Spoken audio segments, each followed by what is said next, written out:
अस्सलाम वालेकुम। मेरा नाम डॉक्टर सैयद महबूब उल हसन बुखारी है और मैं जामिया कराची में उस्ताद हूँ। आज हम एक किताब का ख़ुलासा और फिर उसके ऊपर मुख्तसर सा तबसरा आपके सामने पेश करेंगे। किताब का नाम है atheism and Islam, A contemporary discourse. इसके मुसन्निफ़ हैं शोएब अहमद मलिक और ये किताब 2018 में पब्लिश हुई थी और इसके पब्लिशर हैं कलाम रिसर्च एंड मीडिया। ये किताब निहायत मुफीद किताब है, बिलखुसूस उन लोगों के लिए जिनकी दिलचस्पी है कि असर हाज़िर में इस्लाम की बुनियादी बहसें क्या हैं, उसके चैलेंजेस क्या हैं। दूसरी बात, ये किताब उन लोगों के लिए भी निहायत मुफीद होगी जिनका रिसर्च का एरिया है एथीज़म यानी इल्हाद, जिनकी बुनियादी तहकीकी दिलचस्पियों में इल्हाद एक सब्जेक्ट है। शोएब बुनियादी तौर पर इस किताब के अंदर ये बात कहने की कोशिश करते हैं कि इस वक्त हम जिस दौर से गुज़र रहे हैं, ये दौर मुसलमानों के लिए एक नया चैलेंज पोस कर रहा है और इस चैलेंज का नाम शोएब देते हैं न्यू एथीज़म। सवाल ये पैदा हुआ कि इसमें न्यू क्या है, तो शोएब ये कहते हैं कि मगरबी दुनिया में बिलखुसूस जो यूरोपियन लैंग्वेजेस में जो काम किया गया उसमें आम तौर से एथीज़म इससे पहले के दौर में इसका मतमाए नज़र, इसका हदफ क्रिश्चियन और जुडाइक रिलीजन होता था। लेकिन अब जो रिसेंटली 2 दहाइयों में लिटरेचर प्रोड्यूस किया जा रहा है, इसका बुनियादी हदफ बहुत वजाहत के साथ इस्लाम ही है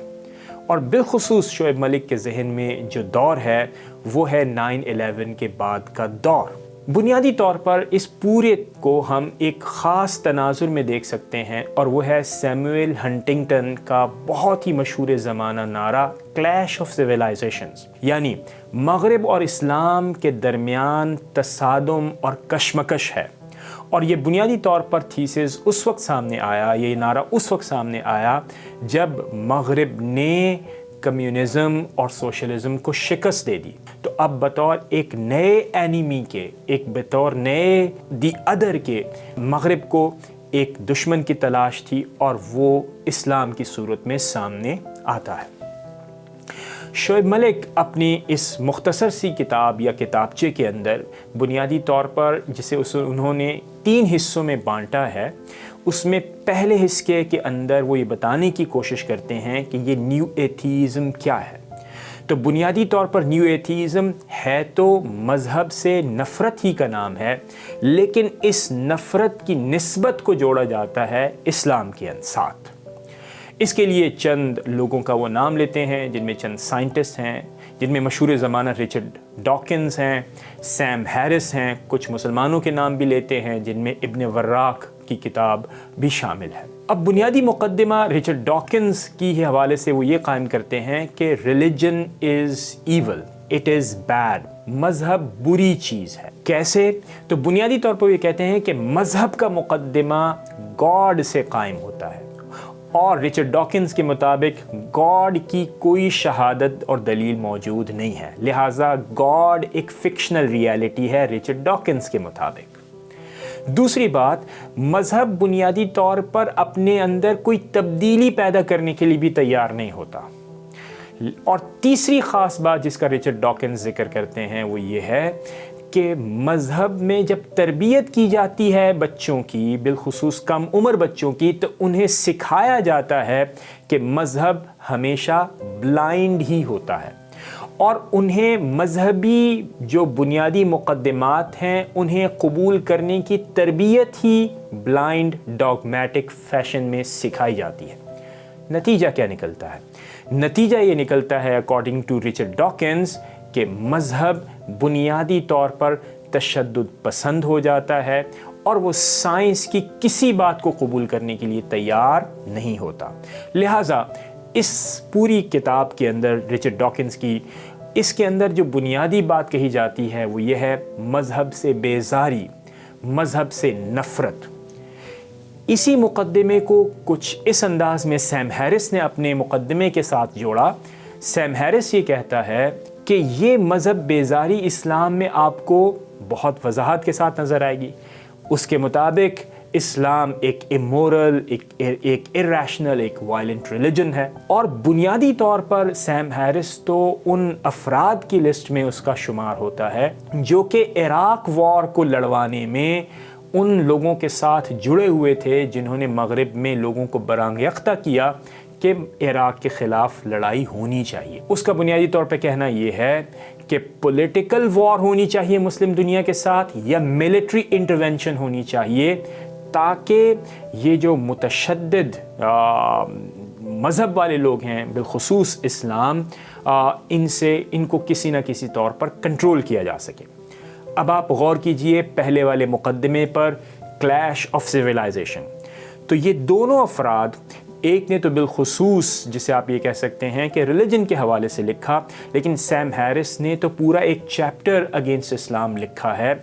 और दोनों को अगर आप जोड़ा जाए तो उसी क्लैश ऑफ सिविलाइजेशन के अंदर ये मामला आपको फिट होता हुआ नज़र आएगा कि मगरिब का दुश्मन इस्लाम है और दोनों के दरमियान एक कशमकश और एक तसादुम की फ़िज़ा है। शुएब मलिक अगले मरहले में जब दाखिल होते हैं, यानी जो दूसरा किताब का हिस्सा है, तो उसके अंदर वो ये कहते हैं कि इन तमाम चीज़ों का ताल्लुक़ बुनियादी तौर पर थियरी ऑफ एवोल्यूशन से है। यानी मज़हब दुश्मनी और बिलखुसूस इस्लाम दुश्मनी क्यों है?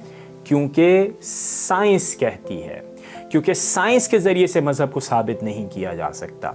और साइंस किस बात पर डिपेंड करती है? एवोल्यूशन के ऊपर। लिहाजा असल में जो इस तसादुम की वजह है वो शुएब मलिक के मुताबिक दरअसल एवोल्यूशन है, साइंस है। और फिर अपना तज्जिया बहुत खूबसूरती से पेश करते हुए कहते हैं कि क्या एवोल्यूशन बहुत ही दुरुस्त बात है? तो आप ये कहते हैं कि एवोल्यूशन में तो बुनियादी एक मफरूज़ा ये होता है कि हर एक चीज़ को मादे के ऊपर हम रिड्यूस कर सकते हैं, यानी हर चीज़ की तशरीह और ताबीर मादी अंदाज में दी जा सकती है।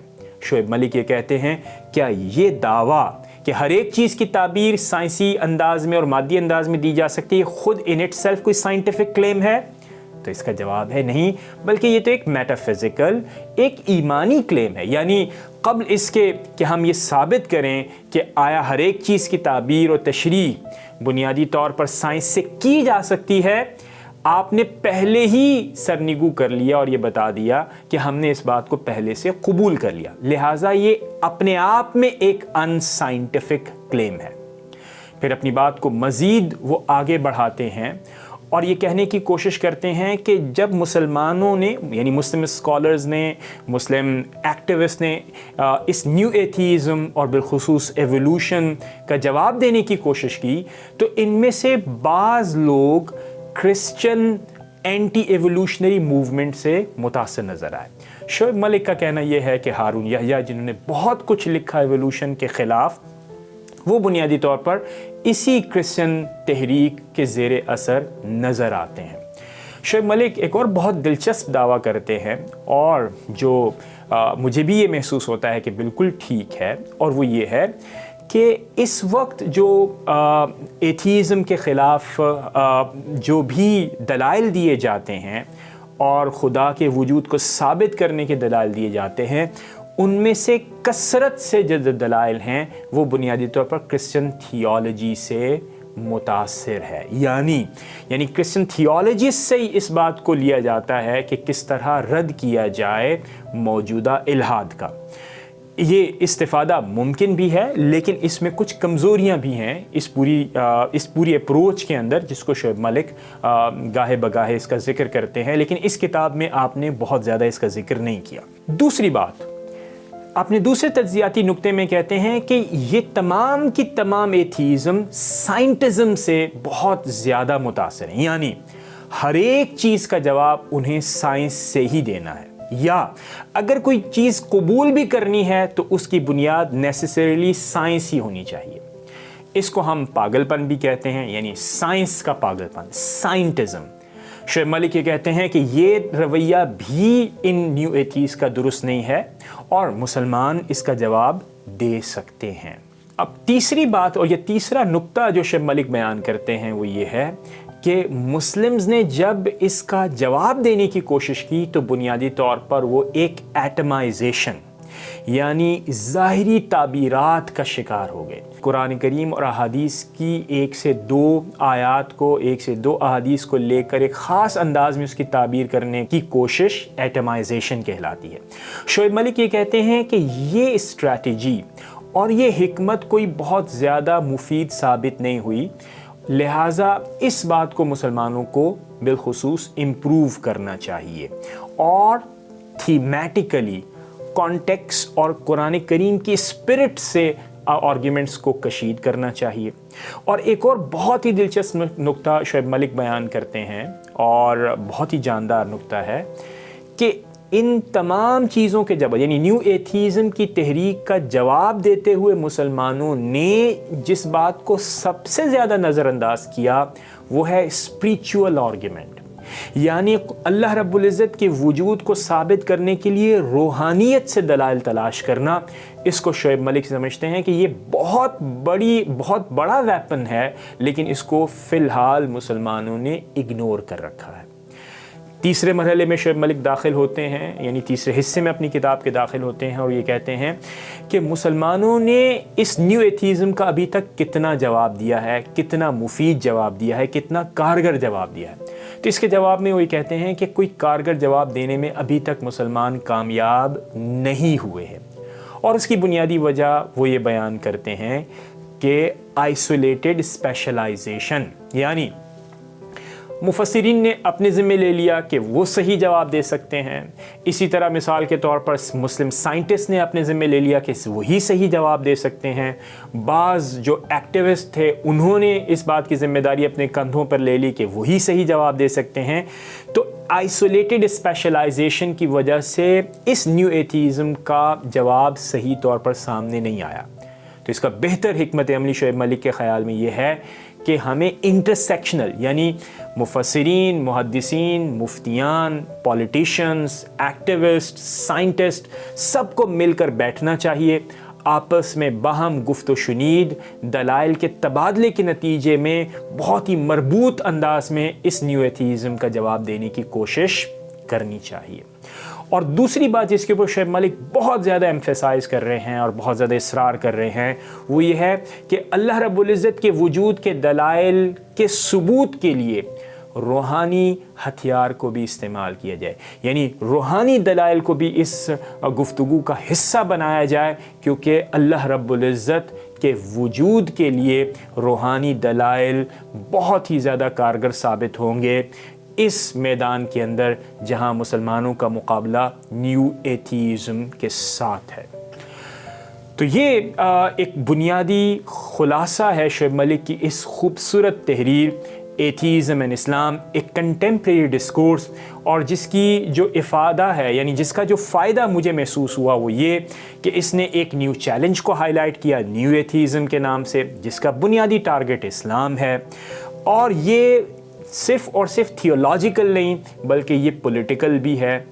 اور دوسری بات یہ ہے اس میں جو مسلمانوں نے جو چیز اگنور کی وہ یہ کی کہ جو کرائسس مسلمانوں کے اندر پیدا ہوا، مڈل مین نے، یعنی مختلف قسم کے جو پاپولس قسم کے سپیکرز ہوتے ہیں، انہوں نے اس خلا کو پورا کرنے کی کوشش کی۔ شعیب ملک کے مطابق یہ خلا اتنا نہیں ہے کہ اسے مڈل مین اور نان ایکسپرٹ اور ایسے لوگ جن کے سٹیکس اس ڈیبیٹ کے اندر نہیں ہوتے ہیں وہ خلا پورا نہیں کر سکتے۔ اس کے لیے ضرورت اس بات کی ہے کہ انٹرسیکشنل مسلمانوں کا آپس میں گفت و شنید ہو، مربوط انداز میں اس نیو ایتھیزم کے چیلنج کا جواب دیا جائے اور بالخصوص اسپریچویلٹی کو انکارپوریٹ کیا جائے۔ امید ہے کہ یہ کتاب، اس کا خلاصہ آپ کے لیے ضرور مددگار ہوگا۔ انشاءاللہ تعالیٰ پھر کبھی دوبارہ کسی اور بہترین اور مفید کتاب کے ساتھ آپ کی خدمت میں پیش ہوں گے۔ اس وقت تک کے لیے السلام علیکم ورحمۃ اللہ وبرکاتہ۔